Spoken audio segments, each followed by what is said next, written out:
শ্রমিকের পাশেই দিলীপ। দলের সব পুরনো কর্মীরা রয়েছেন আপনার সঙ্গে। আপনার হাত ধরেই আমরা নবান্নে পৌঁছবো। শ্রমিক ভট্টাচার্যের উদ্দেশ্যে সমাজ মাধ্যমে পোস্ট দিলীপ ঘোষের। শ্রমিকের সঙ্গে ছবি পোস্ট করে বার্তা দিলীপের। আপনার নেতৃত্বে লড়াই করতে আমরা তৈরি, লিখলেন দিলীপ। সরাসরি শ্রমিকের পাশে দাঁড়িয়ে শুভেন্দু সুকান্তকে কি বার্তা দিলেন তিনি?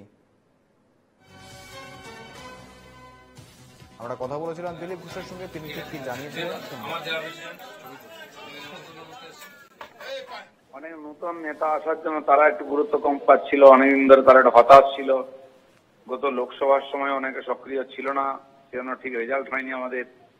তারা একটা চিন্তায় ছিলেন যে কি জানি কি হবে, কাজ করার সুযোগ পাবো কিনা।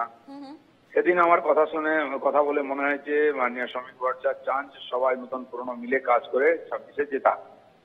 আমি সেটা বেরিয়ে এসে সবাইকে বলেওছি যে সভাপতি চান সবাইকে নিয়ে কাজ করতে, সবাইকে অ্যাক্টিভ হতে হবে। ও 19 সালে পার্টিতে এসছেন, নির্বাচন লড়েছেন, এমপি হয়েছেন, তারপর তাকে সভাপতি করা হয়েছে। ফলে 19 সাল পর্যন্ত যারা পরিশ্রম করে পার্টি দান করেছেন, অনেকের সঙ্গে তার সেভাবে পরিচয় ছিল না। আর তারপরে বহু মানুষ একসঙ্গে পার্টিতে এসছেন, ফলে অনেক ভিড় ছিল।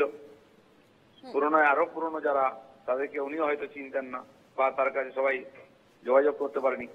শ্রমিক ভট্টাচার্য আমাদের পার্টির সবচেয়ে পুরনো নেতাদের মধ্যে সক্রিয় একজন নেতা, যাকে পার্টি প্রেসিডেন্ট করেছে। তো সেজন্য তিনিও যেমন চান, বাকি কর্মীরাও তার কাছে খুব সাবলীল, যেহেতু উনি অনেককেই প্রথম থেকে চেনেন, তার সামনে সবাই পার্টিতে এসেছে।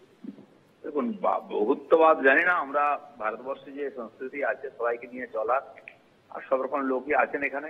সভাপতি যেটা বলবেন ভারত এর সংবিধানের বলবেন, আধারেই বলবেন, তার কথাটাই শেষ কথা। পলিসি, ইলেকশন পারপাসে, এই পারপাসে অনেক রকম স্ট্র্যাটেজি নিতে হয়। সেই জন্য এক একজন নেতা এক রকম বলেন, তো সেটাকে ওরকম ভাবার কারণ নেই যে এটা বিরোধী হয়ে গেল।